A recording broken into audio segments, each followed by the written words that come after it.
दासी का श्राप और रानी का सच।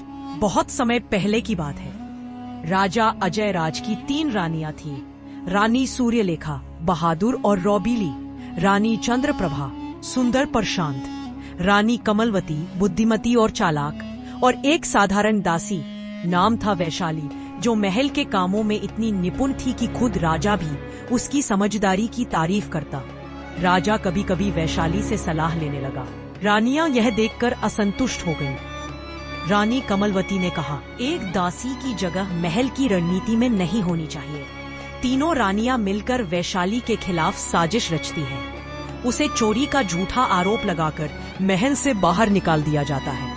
निकालते समय वैशाली कुछ नहीं बोलती, सिर्फ देखती है और अंत में बस कहती है। राजमहल का पतन तब शुरू होता है जब सच्चाई को बाहर निकाल दिया जाए।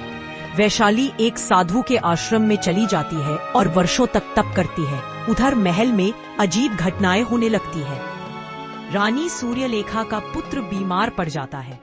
रानी चंद्रप्रभा की सुंदरता धीरे धीरे मुरझाने लगती है। रानी कमलवती की बुद्धि भ्रमित हो जाती है। राजा परेशान है, कोई उपाय न। एक दिन राजा को एक पुराना सेवक बताता है कि वैशाली को बेगुनाही के बावजूद सजा दी गई थी। राजा तुरंत जंगल जाता है, जहाँ वैशाली अब एक साध्वी बन चुकी है।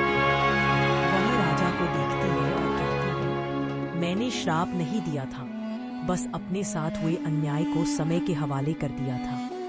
राजा वैशाली से क्षमा मांगता है और उसे सम्मान सहित महल लाता है। तीनों रानियां पश्चाताप करती हैं। महल में धीरे धीरे सब ठीक होने लगता है, लेकिन वैशाली अब रुकती नहीं। वह फिर से संन्यास लेती है और अंतिम शब्द कहती है, जो सत्य का आदर नहीं करता उसे कभी सच्ची शांति नहीं मिलती। कहानी से शिक्षा, झूठ और ईर्ष्या से बना महल रेत से बना होता है और सत्य एक साधारण दासी से भी महान बन सकता है।